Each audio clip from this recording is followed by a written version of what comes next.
सवाल ये है कि ये भाजपा 2027 की तैयारी करने का दम भर रही है, बिल्कुल करे, तैयारी करे, लेकिन 2027 में जनता से सिर्फ ये मत कहिए कि हमारी टीम में कौन कौन है।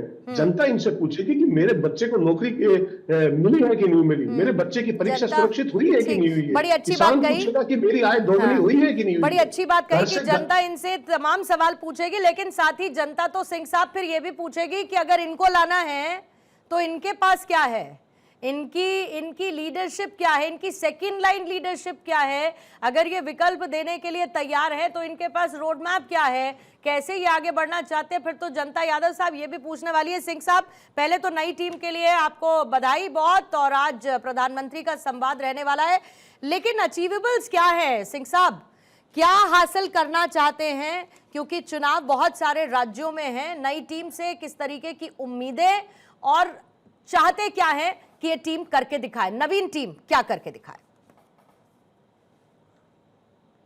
पहली बात तो एक मूल बात समझे, भाजपा के अंदर एक बहुत पुराना स्लोगन था, जब मैं अखबार में काम करता तब मैंने अखबार को स्लोगन दिया था, वो आज यहाँ पर पूरी तरह लागू होता है। वो था नेवर चेंजिंग एवर चेंजिंग।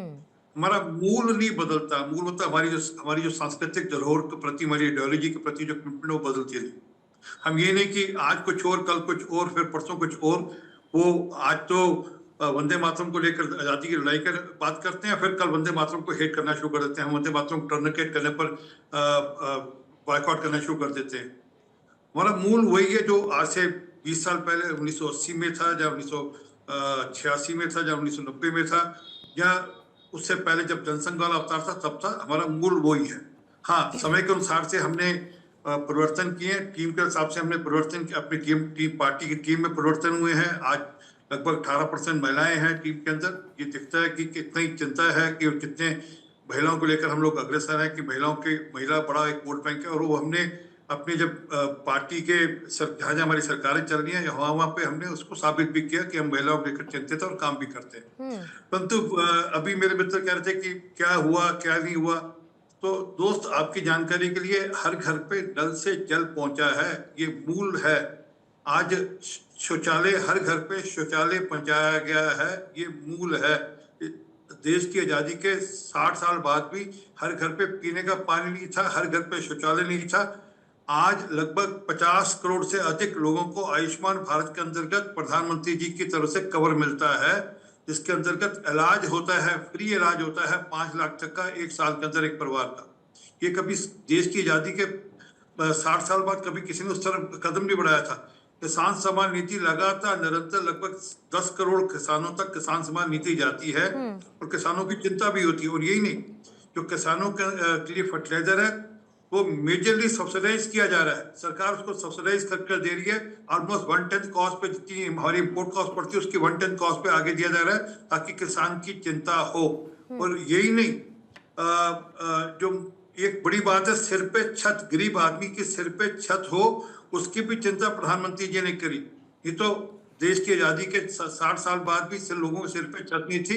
आज लगभग 4 करोड़ लोगों के सिर पे छत है, उनके पास अपना खुद का मकान है।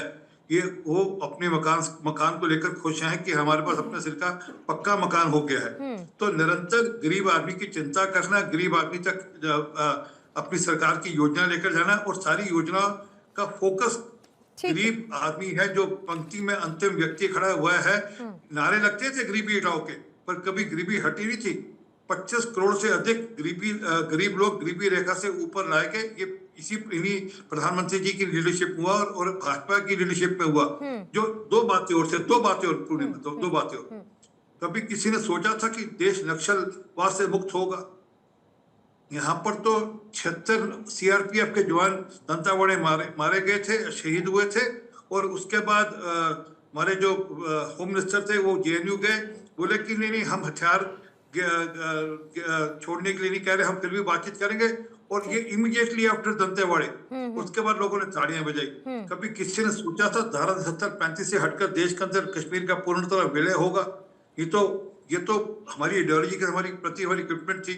इस देश के अंदर माँ वैष्णो देवी के दर्शन करने जाने के लिए परमिट की जरूरत पड़ती थी। श्यामा प्रसाद मुखर्जी शहादत थी तो परमिट हटा, और उसी को बढ़ाते हुए आगे, एक सेकंड, उसी को आगे बढ़ाते हुए अमित शाह जी ने और मोदी जी ने 370-35 से हटाकर ठीक है। कश्मीर का पूर्णतः विलय कराया, जहां पर पत्थर चलते थे, आज वहां तिरंगा उठाकर नारे लगाए जाते हैं भारत माता की जय। आपके हिसाब से आप लोग बदलाव लेकर आए हैं, लेकिन विपक्ष जाहिर है यादव साहब अभी इसे मानने के लिए तैयार नहीं। यादव साहब, आपका काउंटर लेने से पहले एक बार मैं जल्दी से निखिल खत्री जी के पास जाना चाहूंगी। अच्छा, बोल लीजिए यादव, बोलिए। देखिए, अभी बड़ी बड़ी बात भाजपा के प्रवक्ता कर रहे थे, इनका मैं आपको जानकारी के लिए बता दूं, भाजपा 2014 में सत्ता में आई, तब इन्होंने युवाओं के लिए 2 करोड़ साल की नौकरियां देने का वायदा किया था। उस वायदे का क्या हुआ?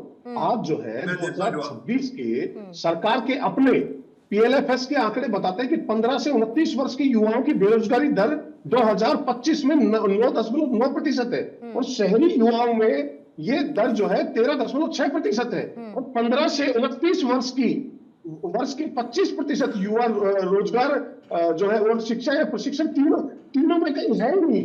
इन्होंने कहा अभी जो है शिक्षा को लेकर भी लगभग 2014 से और अब तक जो है 152 पेपर लीक हो चुके हैं। 2026 में इनको यूजीसी नीट की परीक्षा को दोबारा करवाने पर मजबूर होना पड़ा। इन्होंने अभी महंगाई को लेकर बात करी, गरीब को लेकर बात करी। शिक्षा का लिटरेसी रेट भी तो, शिक्षा का लिटरेसी रेट भी तो देखिएगा यादव साहब, अलग अलग राज्यों का लिटरेसी रेट भी तो देखिएगा कि कहां तक पहुंचा। और फिर जब आप बेरोजगारी की बात करते हैं तो फिर उद्यमिता की भी बात कर लीजिए। 2014 से पहले स्टार्टअप की संख्या, 2014 के बाद स्टार्टअप की संख्या की भी बात कर लीजिए आप। बहुत सारे ऐसे नंबर्स हैं, मतलब मुझे लगता है कि इसमें गोल बहुत ज्यादा घुमाने की जरूरत है।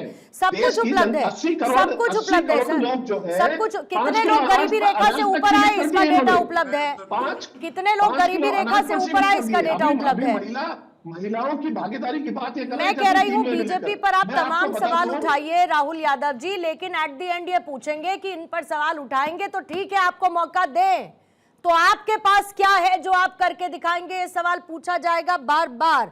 निखिल साहब, ठीक है साहब, मुझे थोड़ा समय दीजिए प्लीज। निखिल खत्री साहब, आप क्योंकि ऐसा मान रहे हैं कि भाई पहला लिटमस टेस्ट, नई टीम अब बीजेपी ने अपनी गठित कर दी, आज प्रधानमंत्री का संवाद उनके साथ रहने वाला है, पहला लिटमस टेस्ट होगा उत्तर प्रदेश का चुनाव, और जाहिर है कि आप वहां पर बड़े जोश खरोश के साथ लड़ने की तैयारी भी कर रहे हैं, लेकिन सिर्फ एंटी बीजेपी लड़ना है, एंटी बीजेपी बातें करनी है, ऐसे काम चल जाएगा? ये नहीं पूछा जाएगा कि अच्छा समाजवादी पार्टी में जरा सेकंड लाइन लीडरशिप बताइए, कौन कौन से युवा हैं जिनको सिर्फ वोटर के तौर पर ना देखकर डिसीजन मेकिंग अथॉरिटी में भी आप लोग लेकर आए?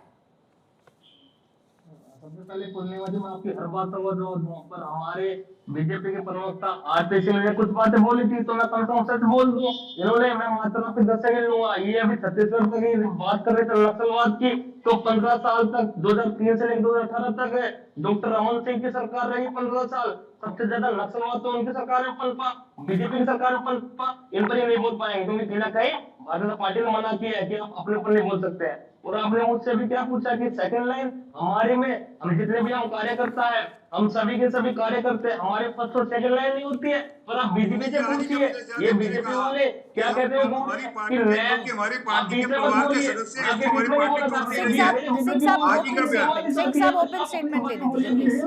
आपने इतना झूठ बोला, मैंने कुछ नहीं बोला, मैं सच बोल रहा हूँ। तो मैं तो यादव जी का बयान सुना रहा हूँ, आपको बता रहा हूँ, उन्होंने आज ही कहा कि हमारी पार्टी के हमारी पार्टी के सांसद है, हमारे घर के सांसद है, इनकी पार्टी टूटती नहीं। अखिलेश यादव जी का बयान है कि हमारे घर के सांसद है, इसके पार्टी नहीं तोड़ पा रहे आप। नई टीम, नया विजन नहीं है, ये हारवी टीम और हारवा विजन है इनका ये, क्योंकि अगर आप देखेंगे तो इनकी पूरी टीम में जो नेता हार चुके हैं उनको लिया गया है, जहां पर अब स्मृति ईरानी, हरीश द्विवेदी जी, रेखा वर्मा जी, सतीश पूनिया जी, आप किनका नाम है, सारे के सारे अरुण व्यक्ति है। और जो अमरपाल मौर्य जी 2022 में जो हमारी पार्टी की टिकट से उनसे हाथ से चुनाव लड़े थे,